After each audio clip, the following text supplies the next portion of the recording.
I'm sorry, but I think these flowers are absolutely beautiful.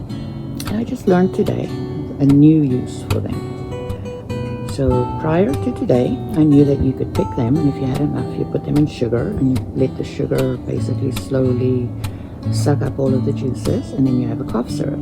But I also learned today that you can take these flowers fresh and infuse them in oil for an earache remedy.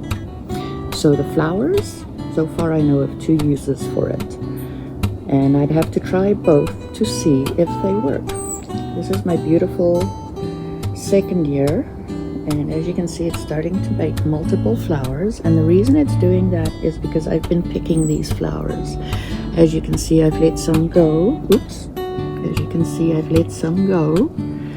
I'm going to come out and pick these earlier because there's been no sun, so it's a good time to pick them. But if you pick them, then it's like deadheading, and you'll get more heads, and I'm hoping that I'll get more further below.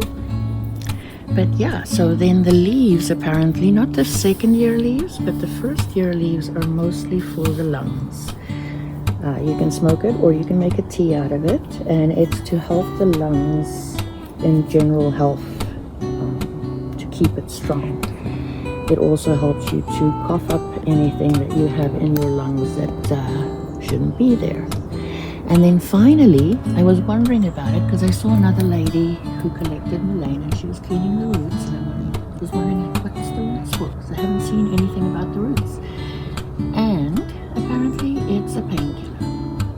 So I tried to make a tonic with wild lettuce, and I'm going to put that into glycerin gummies. And if it works, it works, but it was a really long, drawn-out process, and you've got to be really careful because it's very heat-sensitive. And now I've learned that mullein roots have a similar function. Also, I have a lot of head pain, so apparently the roots are more geared towards neurological pain and facial nerves, so I'll see, maybe that'll help for my concussion. That would be awesome.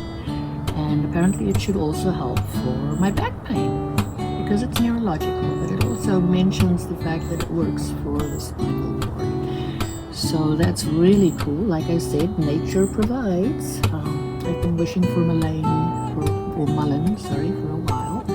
I have this one beautiful flowering stem, and I have a bunch of seed pods that I released in the front of my garden. So I'll see if they take off. I really hope they will.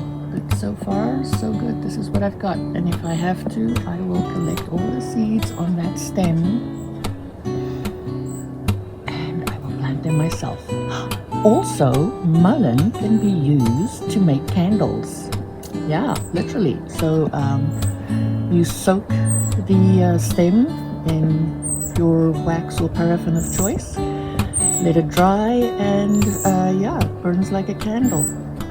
So it's like the wick for a candle. It's really interesting, really cool. There you go. Just remember that the leaves are fuzzy and this fuzz can be irritating. And if you're going to dry them, take the vein out because they get very fluffy, so you can't over process them. They literally turn into like a fluff. I think you could almost put them in your pillows. And the leaf's medicinal qualities actually works when you smoke it. So if you're trying to quit smoking, you can roll your own tobacco and then maybe start replacing half of it with mullein, and it won't just help you to have less nicotine in your system, but it'll also improve your health, and it'll also assist in expelling any extra phlegm or gunk that's stuck in your lungs.